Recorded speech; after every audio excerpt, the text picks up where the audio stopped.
Jack Henderson, a small-town cop, has always viewed the world in black and white, until a single, violent encounter with an elderly black woman shatters his reality. When Jack discovers that the woman he assaulted is Etta Walker, widow of a legendary civil rights leader, his guilt turns into obsession.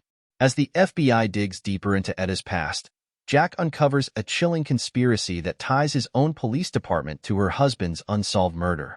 Caught between his past prejudices and a spiraling web of corruption, Jack must decide whether to protect the fragile system he's always served or expose the truth and destroy himself in the process. As buried secrets resurface, Jack learns that justice is not always what it seems, and redemption comes at a price. But can he pay it? A gripping tale of systemic prejudice, dark history, and moral reckoning. Beneath the surface explores the dangerous line between truth and justice, and what happens when the truth is far more dangerous than anyone imagined. Jack Henderson is a small-town cop who's always seen the world in black and white, especially when it comes to race. But one fateful night, a routine stop goes tragically wrong when Jack violently confronts Etta Walker, an elderly black woman, out of suspicion and prejudice. The next morning, his life is turned upside down when the FBI storms into the station. Etta is no ordinary woman. She's the widow of a prominent civil rights leader whose unsolved assassination has haunted the nation for decades. Racked with guilt and fearing for his career, Jack seeks to make amends. But Etta isn't interested in forgiveness. She harbors a secret that could unravel decades of history and topple the very institutions Jack swore to protect. As the FBI pushes for answers and local authorities grow uneasy, Jack digs deeper into Etta's past, uncovering a chilling web of corruption, racial injustice, and dark alliances that stretch back generations. With every revelation, Jack is forced to confront his own biases and the system he serves. The deeper he goes, the more he realizes that Etta isn't just protecting herself. She's hiding a truth that could tear his world apart. In a shocking twist, Jack learns that Etta may have been more involved in her husband's death than anyone realized. As past and present collide, Jack must make an impossible choice: reveal the truth and destroy the lives of those he cares about, or bury it and live with the weight of a secret that could haunt him forever. Beneath the surface is a gripping novel of redemption, moral reckoning, and the harrowing journey toward understanding in the face of systemic prejudice. This powerful tale explores the boundaries between justice and truth, and what happens when those lines are blurred. Jack Henderson, in his early 40s, tall and broad-shouldered, with short brown hair graying at the temples. His face is weathered, showing years of hard living and stress. He often has a stern expression, with piercing blue eyes that reflect his inner struggles. A veteran cop in a small southern town, Jack grew up in a conservative family that instilled certain prejudices in him from an early age. After years on the force, Jack has become jaded and sees the world through a narrow lens of authority and control. He is respected by some, but his personal life is a disaster, estranged from his wife and daughter, and struggling with anger issues. The incident with Etta forces him to confront his own prejudices and moral compass for the first time in years. Etta Walker physical description. In her late 70s, Etta is slender but strong, with olive brown skin, silver gray hair in loose, natural curls, and piercing, insightful eyes that convey both wisdom and sadness. She dresses simply, often in well-worn dresses and cardigans. Etta grew up during the civil rights movement and was once married to Elijah Walker, a prominent civil rights leader who was assassinated under mysterious circumstances. After his death, she lived a quiet life, never seeking the spotlight but quietly harboring the truth about her husband's murder and the dark forces behind it. Her quiet resilience belies years of trauma and a complicated vendetta that even her closest allies are unaware of. Agent Samuel Porter, late 30s, with a lean, athletic build. He has short black hair, sharp features, and a calm, commanding presence. He dresses in typical FBI attire: dark suits, white shirts, and ties. A seasoned FBI agent leading the investigation into the unsolved murder of Etta's late husband. Samuel is methodical and determined, driven by a personal connection to the case. His father was one of Elijah Walker's closest allies. He is the one who alerts Jack to Etta's identity and tries to use her to obtain information, but he also hides his own ambitions in the investigation. Elijah Walker, deceased, physical description, via flashbacks and images, tall and imposing, with a deep voice and an aura of confidence. He had smooth, dark skin and always wore well-pressed suits that signaled dignity and strength. His presence commanded attention wherever he went. A leading figure in the civil rights movement, Elijah was a charismatic leader who fought for justice and equality. His murder decades ago remains unsolved, but conspiracy theories suggest he was silenced by powerful forces who felt threatened by his influence. His legacy lives on through Etta, though their relationship was far more complex than the public ever knew. The small southern town, unnamed, a sleepy, predominantly white town with a dark undercurrent of racial tension. Its streets are lined with modest homes, old storefronts, and decaying buildings. The police station is an aging structure, and the courthouse square serves as the town center. There is a clear divide between the haves and have-nots, and whispers of the town's racist history linger around every corner. Etta's house, a modest one-story home on the outskirts of town. The house is filled with reminders of the past, photos of Elijah, books, and mementos from the civil rights era. Though old and worn, the house exudes warmth and quiet dignity, much like Etta herself. It also harbors secrets, with a hidden room that becomes important as Jack delves deeper into her past. FBI headquarters, field office is sterile, modern office building located in a nearby town. The offices are sleek, with glass walls and minimalist decor, creating an atmosphere of efficiency and cold professionalism.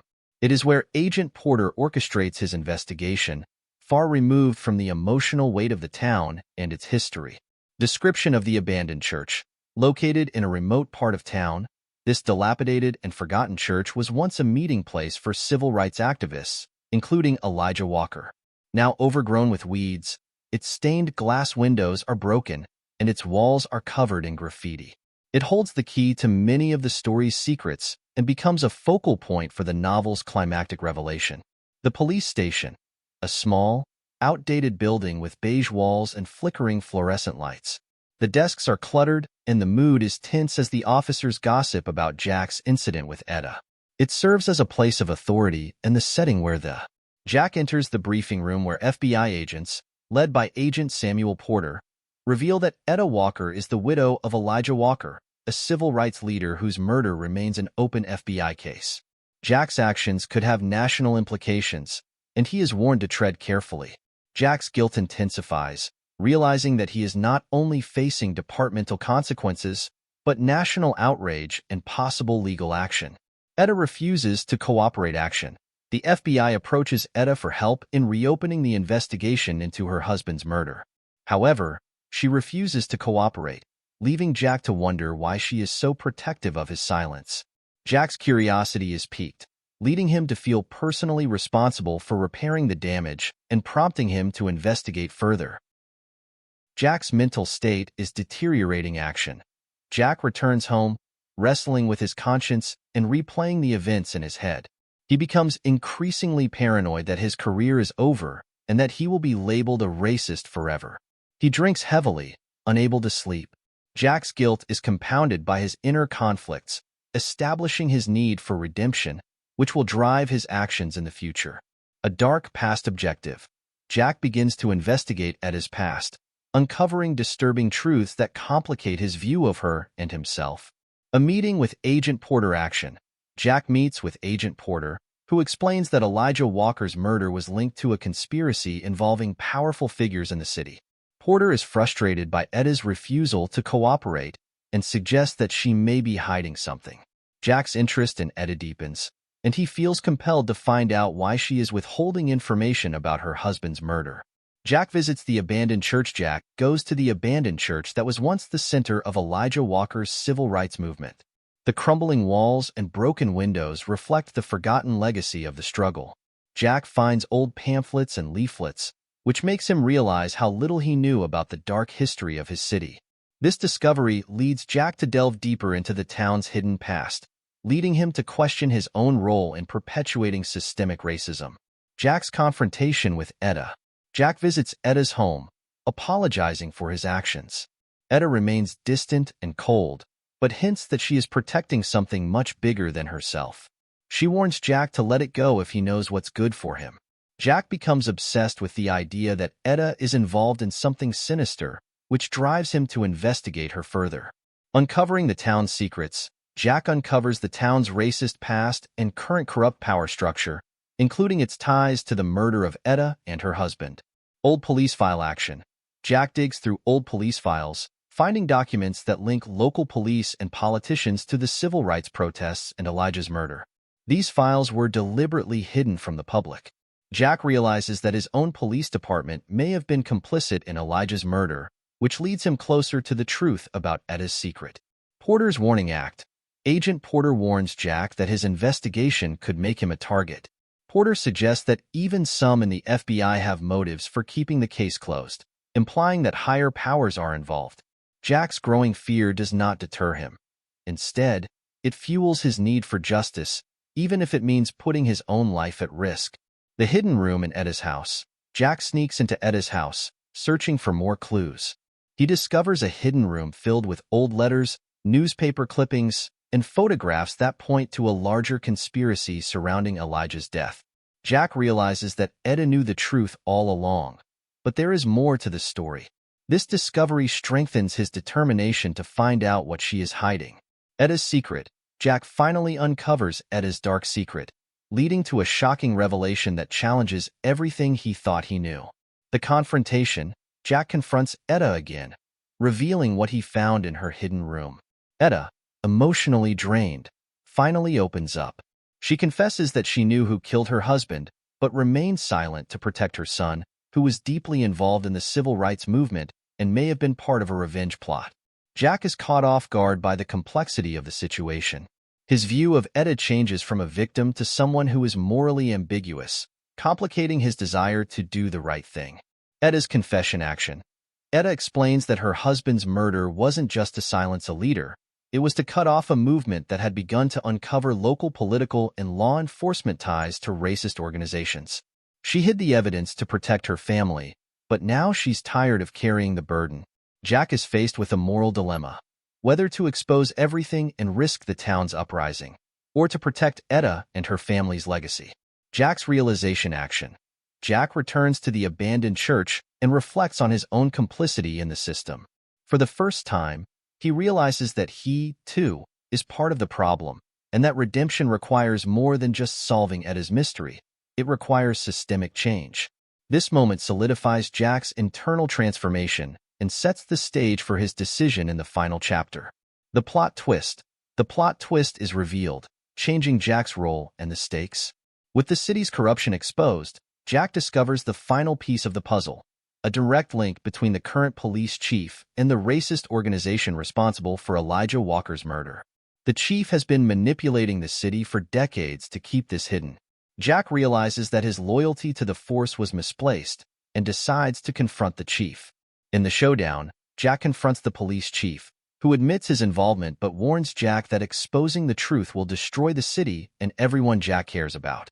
The chief offers Jack a deal: keep quiet and the department will protect him. Jack faces his ultimate moral choice: keep quiet and remain complicit, or come forward and face the consequences. Jack's decision. Jack returns to Etta, telling her that he is ready to expose everything, no matter the cost. Etta, for the first time, expresses gratitude but warns him that doing so will destroy his life. Jack's commitment to justice overcomes his fear, marking his complete transformation. The fallout objective. Resolve the consequences of Jack's decision, providing closure to the mystery but leaving lingering questions about justice. Jack blows the whistle. Jack gives all of his findings to the media and the FBI, exposing the case. The city is thrown into chaos as old wounds are reopened. Jack is ostracized by his fellow officers, and the city turns against him. But for the first time, he feels at peace with his decision. Etta's farewell. Etta decides to leave town, knowing that her secret has been revealed and her husband's legacy will finally be fully understood. She thanks Jack for his courage, leaving him with one final piece of advice: justice is not always what it seems, but it is always worth fighting for. Etta's departure marks the end of her story, but her words remain with Jack as he ponders the cost of doing the right thing. Jack's new beginning. Jack stands alone in the abandoned church, contemplating his future. He has lost his career, his reputation, and the life he knew, but he has gained a sense of purpose he never had before. The novel ends with Jack walking away, leaving the old system behind in search of a new path. Jack's character arc is complete as he chooses redemption over complicity, signaling the story's central message about systemic change and personal responsibility. The sun dipped low on the horizon, casting a warm, orange hue across the sleepy streets of the small southern town. Jack Henderson gripped the wheel of his patrol car, his eyes scanning the familiar neighborhood he had patrolled for years. The town felt like a place stuck in time, with its quaint storefronts and modest homes, but the undercurrent of tension was always there, simmering just below the surface. He sighed heavily, feeling the weight of his badge tugging at him, more burdensome with each passing year. He'd been on the force for nearly 2 decades, and yet, the days all blurred together now. Routine calls, petty disputes, and the quiet monotony of a town too small to care about but too familiar to leave. Nothing ever changes, he muttered under his breath as he turned a corner, his gaze drifting to a group of teenagers on the corner. They scattered as his car approached, just like they always did. His phone buzzed. Dispatch. He picked up the radio. Henderson here. Got a call about a suspicious person over on Maple. Might want to check it out. He arched a brow. Suspicious person, huh? What's the description? Black woman, elderly, hanging around where she shouldn't be. Jack felt a flicker of annoyance, but it quickly twisted into something else, a familiar, creeping bias he had carried for as long as he could remember. He sighed again, this time more out of frustration than fatigue. On my way. Maple Street was one of those neighborhoods where the lawns were always perfectly manicured, and the homes stood like polished jewels, a stark contrast to other parts of town. It wasn't a place where you expected trouble, which is why Jack approached the situation with an edge. His mind raced with assumptions. As he drove slowly, his eyes caught sight of an elderly black woman walking down the street with a grocery bag in hand. She moved with a deliberate slowness, as though savoring every step. Her gray hair shimmered in the fading light, and her small, frail frame seemed almost out of place in the pristine neighborhood. Jack pulled up next to her, rolling down his window. "Excuse me, ma'am," he called out, his voice laced with authority. "Mind telling me what you're doing around here?" The woman stopped, her eyes calm but tired. "I live around here, officer," she replied, her voice steady despite the tension between them. "I was just coming back from the store." Jack narrowed his eyes. Something about her demeanor rubbed him the wrong way. Maybe it was her calmness, her complete lack of fear. Most people tensed up when a cop approached, especially in this part of town. But she didn't flinch. "I'm going to need to see some ID." Etta Walker blinked, her expression neutral as she reached into her cardigan pocket and slowly pulled out a worn wallet. She handed over her ID without a word, her eyes never leaving his. Jack scanned it, barely glancing at her address. He knew she was telling the truth, but something gnawed at him. His frustration, his whole life's frustration, suddenly needed an outlet. He didn't like how she seemed so indifferent, like she wasn't afraid of him. "You mind if I ask why you're taking your time?" Jack's voice had an edge now, a warning tone. "I'm just walking home," she replied. "What's the rush?" The simplicity of her answer only made him angrier. "What's that supposed to mean?" he snapped. Etta stared at him for a moment, her expression hardening just a fraction. "It means, officer, that I'm not in a rush. And I don't appreciate being treated like I'm a problem when all I'm doing is minding my business." Jack's temper flared. Without thinking, he reached out and grabbed her arm. "Let's see what you're really up to, huh?" The moment he touched her, she flinched, just for a second. Her bag dropped, groceries spilling onto the sidewalk. "What are you doing?" she gasped, her voice suddenly strained. Jack pulled her closer, his grip tightening. "You don't get to talk to me like that," he said through clenched teeth. "Not here." The street was quiet, too quiet. Jack's heart pounded in his ears as he forced Etta against the side of his patrol car. He could feel her body tremble under his grip, but she didn't fight back. She didn't scream. She just stood there, silent, staring at him with those sharp, unflinching eyes. That made him angrier.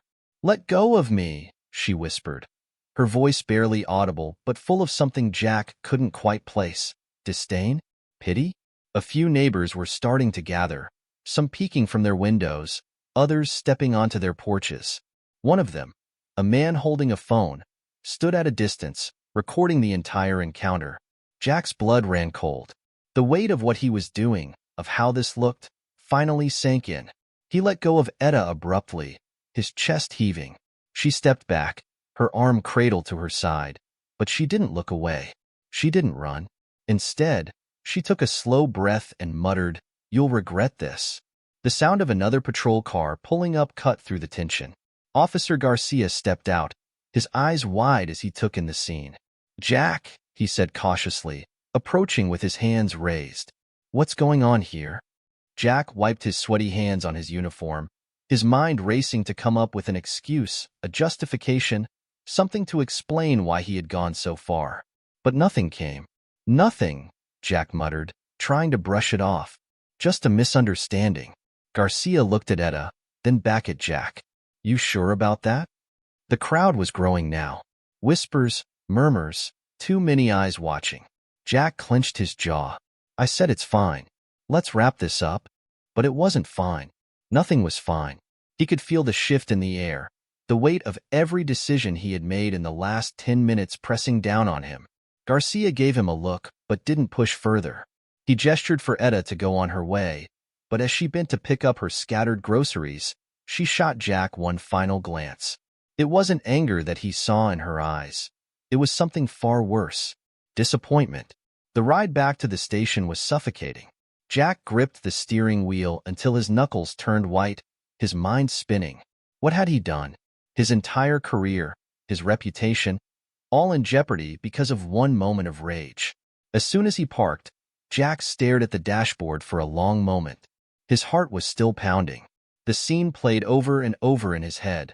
The groceries spilling, Etta's calm defiance, the way she hadn't fought back, hadn't raised her voice. She didn't have to. He reached for the dashcam footage. His hand hovered over the button for a moment before he finally pressed it, watching as the events replayed on the tiny screen. Every second felt like a blow to his gut. His phone buzzed again. He answered it without thinking. "Jack, you need to get to the station. Now." "What is it?" "The FBI's here.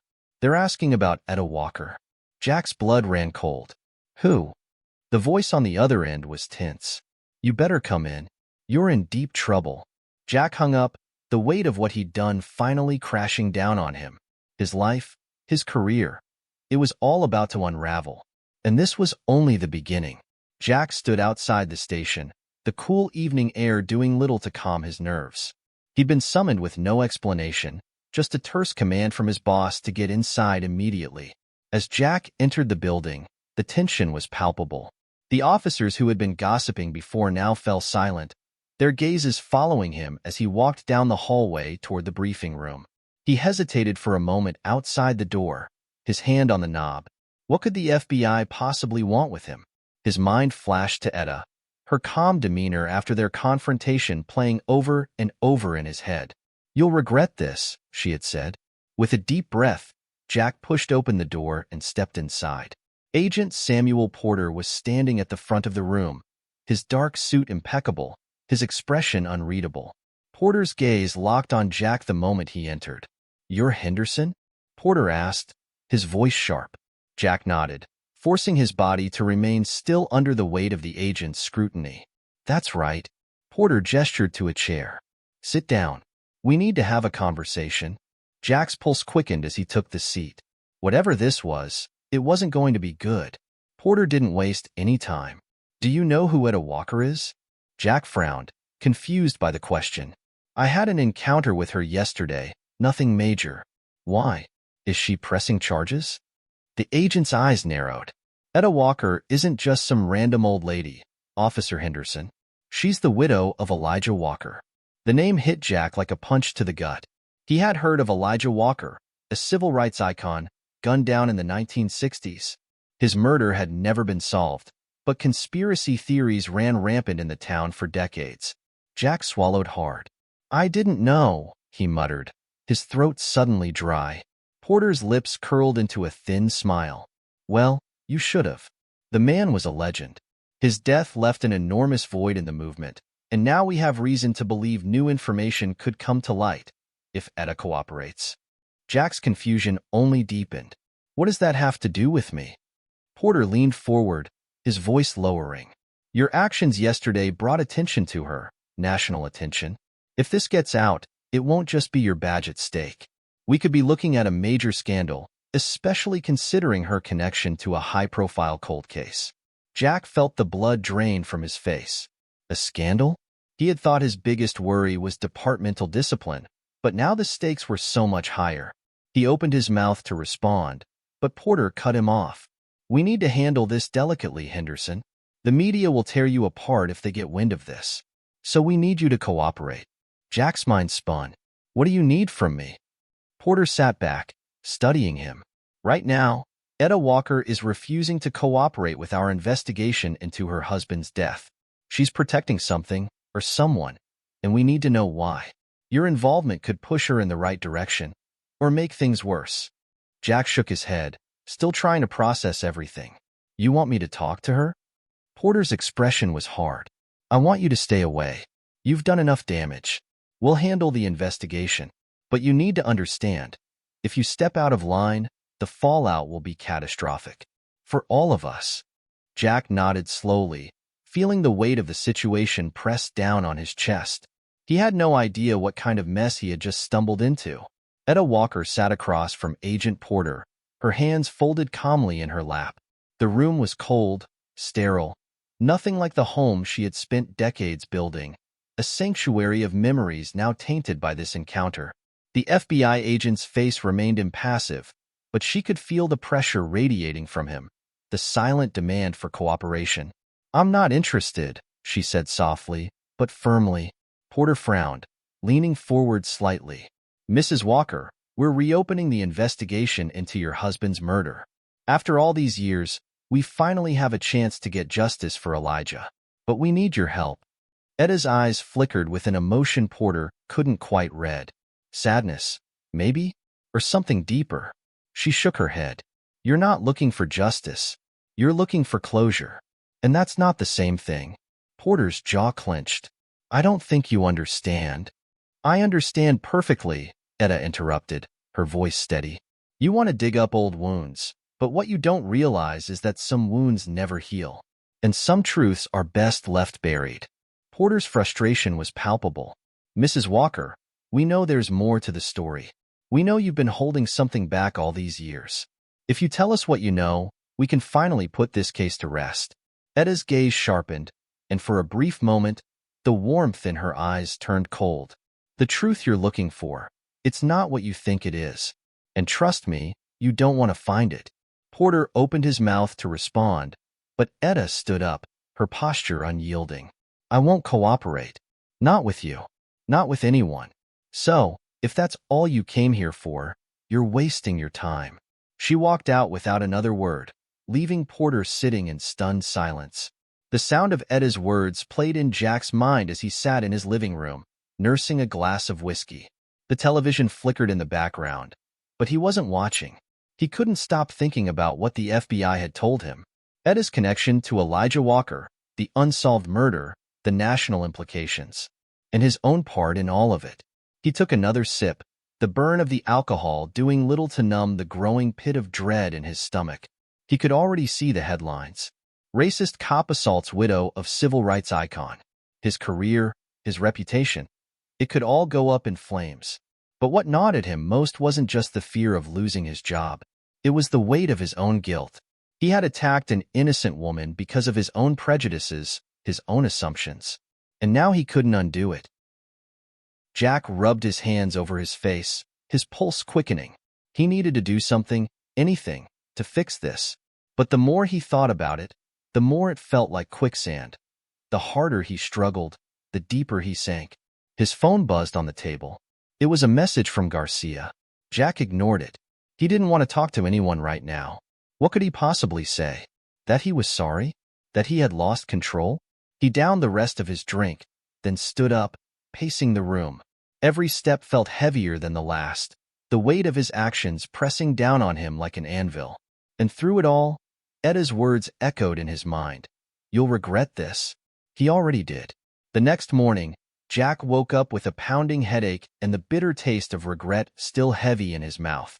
But as he sat on the edge of his bed, staring at the sunlight filtering through the curtains, a new feeling began to rise in his chest. Determination. He couldn't let it end like this. He couldn't just sit back and let his life fall apart. If Eda Walker was hiding something about her husband's murder, maybe uncovering it would be his way to make things right. Maybe it would be his path to redemption. Jack grabbed his phone and scrolled through his contacts until he found the number he was looking for. He pressed call, waiting for the voice on the other end. "Garcia," came the familiar tone. "Meet me at the station," Jack said, his voice hoarse but steady. "We're going to dig into the old files on Elijah Walker's case." There was a pause. "Are you sure that's a good idea?" "No," Jack admitted, "but it's the only one I've got." He hung up before Garcia could protest, his heart pounding in his chest. He knew he was walking a dangerous line. He knew Agent Porter had warned him to stay out of it, but Jack couldn't stay out of it. Not anymore. He had to find the truth. Jack paced nervously in the waiting room at the FBI field office, his mind racing. He had agreed to meet with Agent Porter again, but he wasn't sure if it was out of guilt, fear, or some desperate attempt to find answers. Everything had spiraled out of control since his encounter with Eda Walker, and now he was in too deep to simply walk away. Porter opened the door to the briefing room, gesturing for Jack to enter. "Henderson," he greeted, his tone clipped. "Have a seat." Jack complied, the cold, modern decor of the FBI office doing nothing to settle his nerves. Porter sat across from him, laying a file on the table between them. He opened it, revealing black and white photographs of civil rights protests, police officers, and a familiar face, Elijah Walker, standing tall at the front of a crowd. Elijah Walker, Porter began, wasn't just a symbol. He was a threat. His assassination wasn't just some random act of violence. There were powerful people, people with influence, who wanted him dead. Jack stared at the photographs, his stomach tightening. "And you think Eda knows who did it?" Porter's eyes narrowed. "She doesn't just know. She's protecting someone. We have reason to believe Elijah's death was tied to a conspiracy involving local law enforcement and political figures. People in your town, Henderson." Jack felt a chill run down his spine.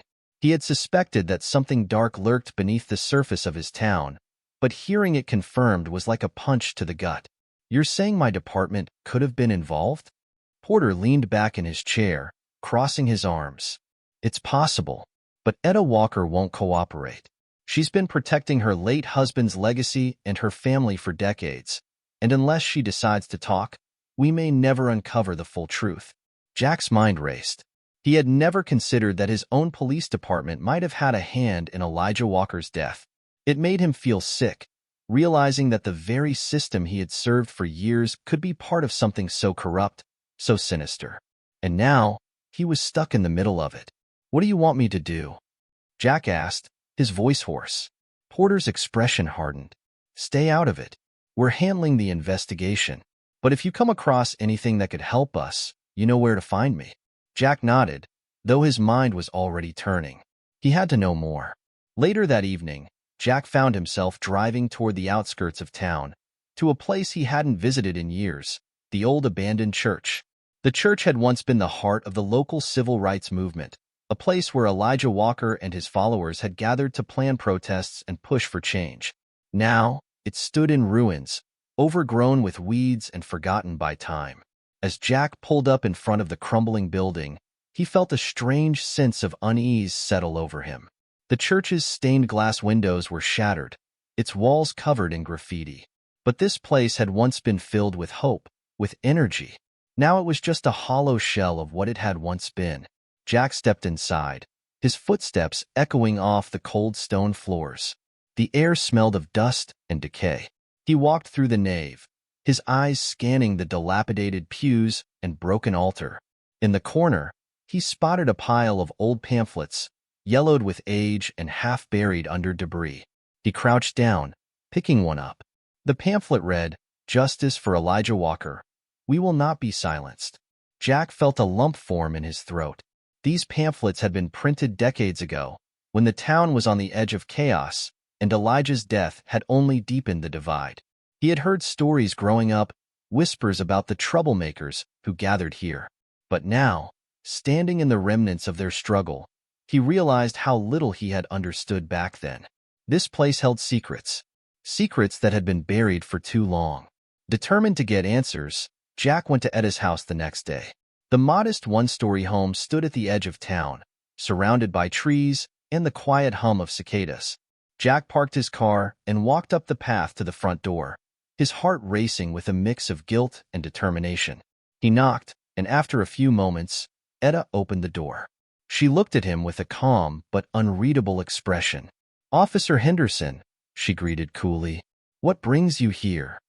"I came to apologize," Jack began, though he could hear the tension in his own voice. "And to talk." Etta raised an eyebrow but stepped aside, allowing him into the house. The interior was just as modest as the exterior. Old furniture, photos of Elijah on the walls, and the smell of freshly brewed tea lingering in the air. Jack took a seat in the living room, while Etta sat across from him, watching him carefully. "I made a mistake," Jack said, his voice barely above a whisper. "What I did, what I assumed about you, it was wrong. And I'm sorry." Etta said nothing for a long moment, her eyes locked on his. Finally, she spoke, her voice calm but firm. "What you did, officer, wasn't just a mistake. It was a reflection of the system you serve. A system that's been broken for a long time." Jack swallowed hard. "I know," he admitted, "but I need to make things right. I know you're protecting something, someone. The FBI is trying to reopen the case. They think your husband's murder was part of a conspiracy." Etta's expression darkened. "And what do you think, Officer Henderson? Do you think there's still justice to be found after all these years?" Jack hesitated. He didn't know what to think anymore. "I don't know," he admitted, "but I want to help. I want to understand." Etta's gaze softened, but only for a moment. "You think you can fix this? That you can make things right after all the years of silence, after everything that's happened?" She shook her head. "You don't understand, officer. Some things are too broken to fix." Jack leaned forward, his desperation showing. "Then help me understand." Etta sighed, standing up and walking over to the mantel, where a small photograph of Elijah rested in a frame. She picked it up, her fingers tracing the edges of the frame as if she could still feel his presence. "Elijah was a good man," she said softly, "but he wasn't a saint. He made enemies, powerful ones. And I've spent my life protecting what he left behind." Jack stood up, his voice gentle. "What are you protecting, Etta?" She turned to face him, her eyes filled with a mixture of pain and defiance. "The truth." That night, Jack couldn't shake Etta's words from his mind. The truth. It was right there, just out of reach, but every time he got close, it seemed to slip away. He knew that if he wanted to uncover what really happened to Elijah Walker, he would have to dig deeper, much deeper than he ever had before. The next day, Jack returned to the police station, determined to find answers.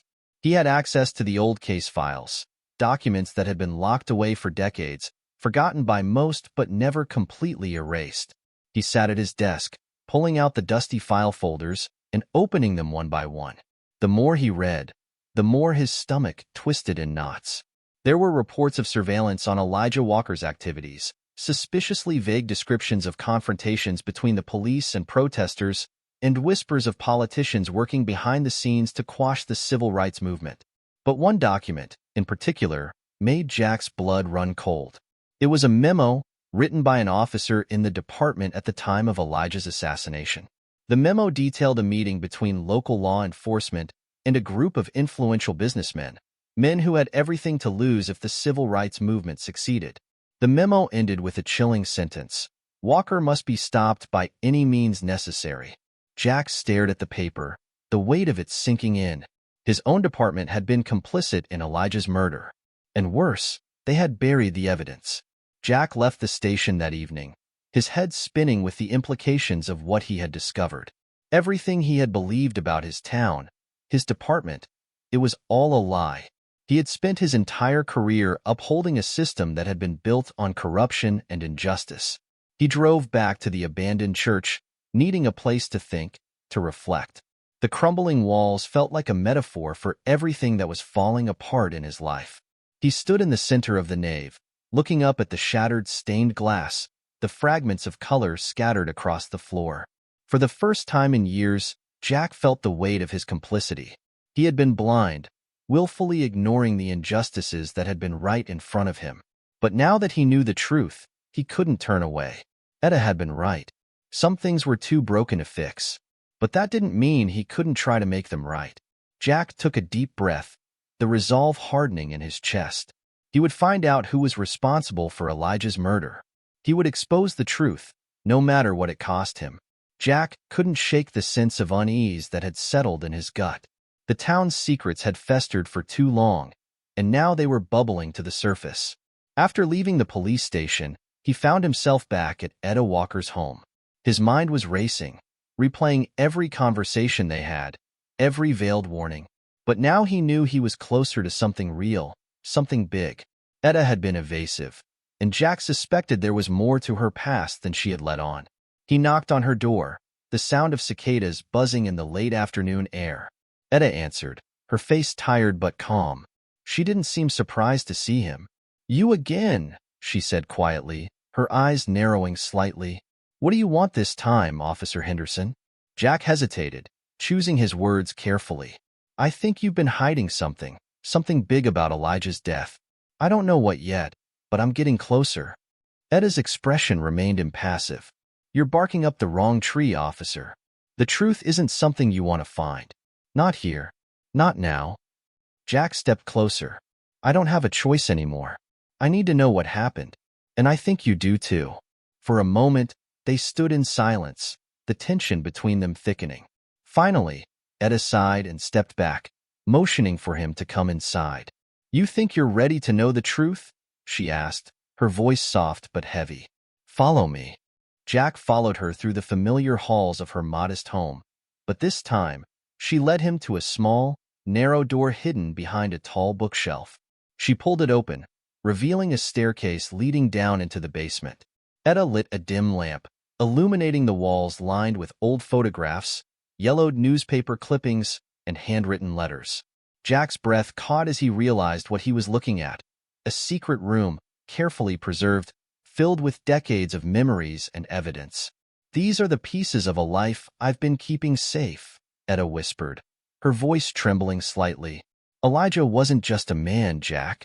He was a movement, and that movement made powerful people nervous." Jack's eyes scanned the walls, absorbing every detail. There were photographs of Elijah with politicians, activists, and even people Jack recognized from his own town: police officers, businessmen, and community leaders. Etta continued, her gaze distant. They had to stop him. He was uncovering things, connections between the local government and organizations you wouldn't believe. They wanted him gone. They wanted him silenced. Jack felt a knot tighten in his stomach. Who? Who was involved? Etta's eyes hardened. Everyone.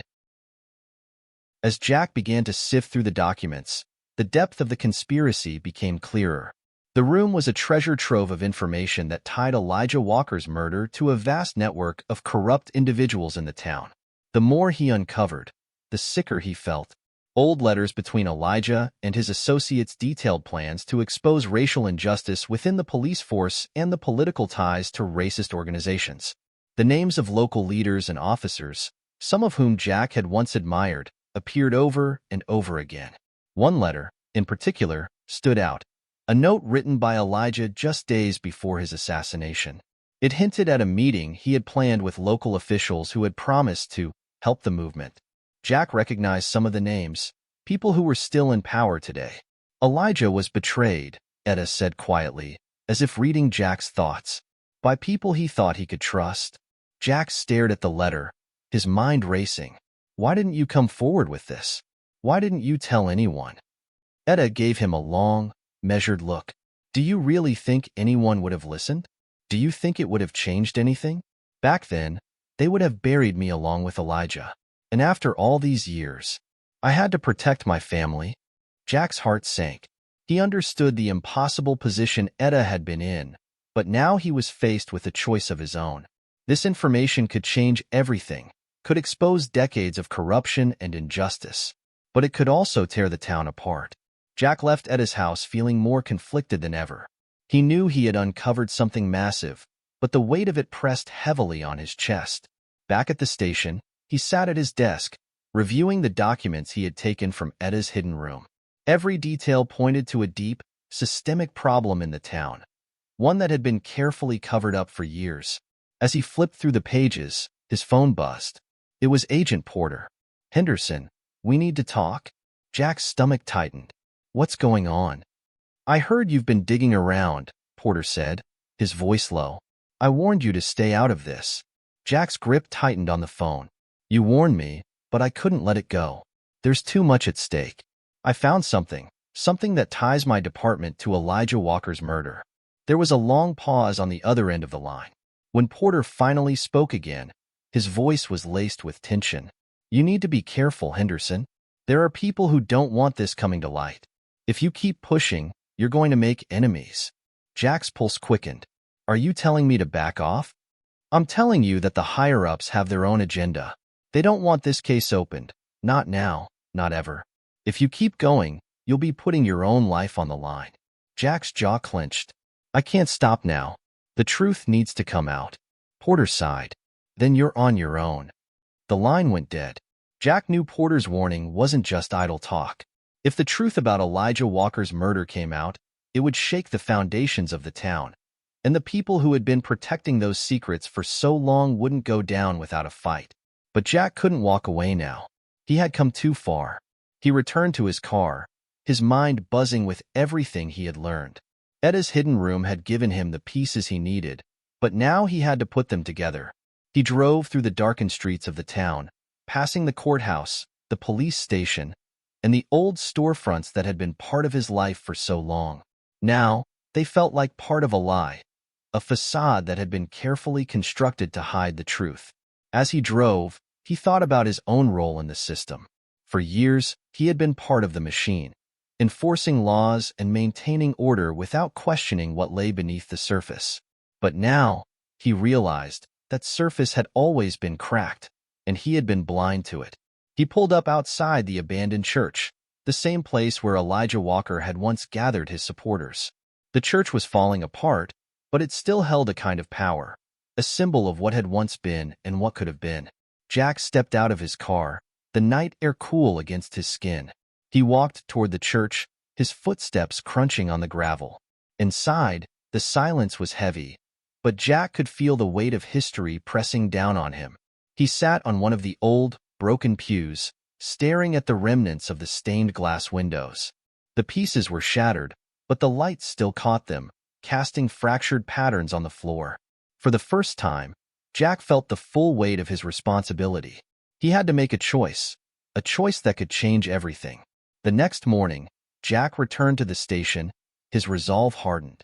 He had spent the night thinking, reflecting, and now he knew what he had to do. He walked into the chief's office, his jaw set. The chief looked up from his desk, surprised to see him. "Henderson? What's going on?"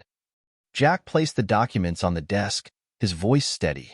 "I found something about Elijah Walker's murder, and I think you know what it is." The chief's expression darkened. "You're making a big mistake, Henderson. You don't want to get involved in this." Jack's heart pounded in his chest, but he stood his ground. "I'm already involved, and I'm not going to stop until the truth comes out." The chief stood up, his eyes narrowing. "You think you're doing the right thing, but you're about to tear this town apart. Is that what you want? You'll destroy everything." Jack took a deep breath. If that's what it takes, then yes. The tension in the room was thick, but Jack knew there was no turning back now. He had made his choice.